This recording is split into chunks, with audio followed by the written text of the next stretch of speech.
नमस्कार मित्रांनो, मी हर्षद कुंभार. आज मी घेऊन आलोय पुन्हा नवीन व्हिडिओ. हा माझा 5वा व्हिडिओ आहे. आज दिनांक 10 शुक्रवार. आणि सर्वप्रथम त्या सगळ्या लोकांना माझे खूप खूप आभार ज्यांनी नवीनच चॅनलला सबस्क्राईब केले. माझ्या विनंतीला मान देऊ, तर त्या सगळ्यांचे आभार मनापासून. असाच सपोर्ट करत राहा. तुमच्या मित्रांना जवळच्यांनाही सांगा सबस्क्राईब करायला, म्हणजे मलाही थोडी ऊर्जा मिळेल अजून व्हिडिओ बनवण्यासाठी. त्यामुळे असंच तुमचा साथ सोबत राहू द्या.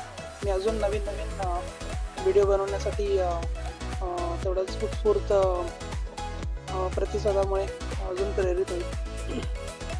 तर आजचा आठवड्यातला दुसरा दिवस आणि परत मी चाललोय घरी. तर आजचा थॉट आहे की मुद्देसूद बोलणारी लोक जे असतात ते व्यर्थ बडबड करणाऱ्या लोकांमुळे नेहमीच दुर्लक्षित राहतात. तर साधं आहे, सोपं आहे, एका वाक्यातलं आहे. जसं की मी नेहमीच म्हणत असतो, माझे बरेचसे कोट हे नेहमी एका वाक्यातले असतात. तर या थॉट मागचा विषय असा आहे की बऱ्याचदा आपल्याला माहिती आहे काही लोक खूप कमी बोलतात. त्यांना पण नॉर्मली इंट्रोवर्ट प्रकारातले बोलतात. तर असे लोक जे असतात ना ते कमी बोलतात कारण त्यांना व्यर्थ बडबड करायला आवडत नाही. जे मुद्द्याचं आहे तेवढंच ते बोलतात, जेव्हा गरज आहे तेव्हाच बोलतात. आणि मेन म्हणजे अशा लोकांना खरं कमी वाव मिळतो, कारण त्यांच्या आजूबाजूला एक ना एक माणूस असा बडबड करणारा असतोच की त्याच्यामुळे मुद्देसूद बोलणारा तो माणूस नेहमीच मागे पडतो किंवा त्याच्यावरती जास्त प्रकाश जोर येत नाही. तर हे असंच आहे. त्यामुळे तुम्ही ही गोष्ट अनुभवली असेल की जे बडबड करणारे नुसते आपण ज्यांना नेहमी बोलतो की बोल बच्चन देणारा माणूस आहे, तर असे लोक नेहमीच पुढे जातात. भलेही त्यांना त्या क्षेत्रामधलं किंवा त्या परिस्थितीमधलं काही ज्ञान नसेल किंवा माहिती नसेल, पण त्यांचा मूळ स्वभाव किंवा त्यांचं तो एक गुणच असतो की नुसती बडबड करत राहायची, विषय माहीत नसला तरी बडबड करत राहायची. आणि अशा लोकांमुळे काय होतं की मग ज्या व्यक्तीला खरंच त्या विषयातलं माहीत असतं किंवा त्या गोष्टीतलं ज्ञान असतं आणि त्याच्याकडं त्या गोष्टीबद्दल किंवा त्या परिस्थितीबद्दल माहिती असते, तो बोलू शकतो मुद्देसूद आणि एकदम ठळक विचारांनी बोलू शकतो. तो बोलतोय, कदाचित असे लोक बोलतात, पण काय होतं की बडबड करणाऱ्या लोकांमुळे त्यांचं बोलणं कुठंतरी असं दबलं जातं आणि त्यामुळे ते दुर्लक्षित होतं. आणि ही अशी लोक त्यामुळे मुद्देसूद बोलणारे नेहमी मागे पडतात, दुर्लक्षित राहतात. आणि काही वेळा याचा असं होतं की त्यांची प्रगती पण या गोष्टींवरती कधी कधी अवलंबून राहते. बऱ्याचशा तुम्ही सेक्टरमध्ये बघाल, IT सेक्टर म्हणा किंवा कोणताही इतर प्रायव्हेट सेक्टर म्हणा, तर सरकारी क्षेत्रामध्ये पण असंच आहे. बडबड करणारी अजून एक आपण खास करून चाटुगिरी करणारे लोक आपण असे बऱ्याचदा त्यांना असं एक सन्मान देतो चाटुगिरीचा. तर तसंच आहे, असे लोक बऱ्याचदा पुढे गेलेले तुम्ही पाहिले असतील. तर असंच आहे. आणि त्यावेळेस कदाचित जेव्हा मी हे लिहिलं त्यावेळेस तसा काहीसा प्रकार माझ्यासोबत घडला असेल, त्याच्यामुळे कदाचित असं झालं असेल. उदाहरण द्यायचं झालं तर बऱ्याच वर्षापूर्वीची गोष्ट आहे की मला वाटतं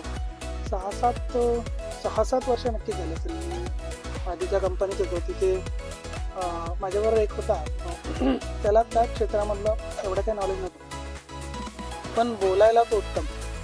बोलायला म्हणशील का मग त्याचा हात धरायला कोण नाही असेल, भलेही त्याला माहीत नसेल, पण तो 10 गोष्टी त्याच्यावरती सहज बोलू शकतो. मग असा माणूस आज एवढा सक्सेस आहे की तो बाहेरच्या देशामध्ये सेटल झाला. असं होतं. आणि त्याच्यापेक्षा चांगले कॅलिबर असणारी लोक मागे पडलेत आणि ते बहुतांशी इथेच आहेत, मी म्हणेन भारतामध्येच आहेत. तर असे काहीचे उदाहरणं बरीच तुम्हीही बघितले असतील, तुमच्याही आजूबाजूला असतील किंवा तुम्ही स्वतःही अशा उदाहरणांमध्ये असाल. तर म्हणण्याचा मुद्दा हाच आहे की माझा जो थॉट होता तोच आहे, मुद्देसूद बोलणारी लोक नेहमीच दुर्लक्षित राहतात, ज्यांच्यामुळे जे की सतत बडबड करत असतात, व्यर्थ बडबड ज्याचा काही संबंध नसतो एखाद्या गोष्टीशी, अशा लोकांमुळे ते मागे पडतात. तर हाच होता माझा आजचा थॉट. मला सांगा तुम्हाला हा आवडला का, कसा वाटला, आणि तुमचे अनुभवही ऐकायला मला आवडतील. तर कमेंट करत राहा या व्हिडिओवरती, आणि तुम्ही शेअर करा, सबस्क्राईब करा. मला अजून सबस्क्रायबर्सची गरज आहे, म्हणजे मी त्या ऊर्जेने अजून व्हिडिओ बनवत राहील.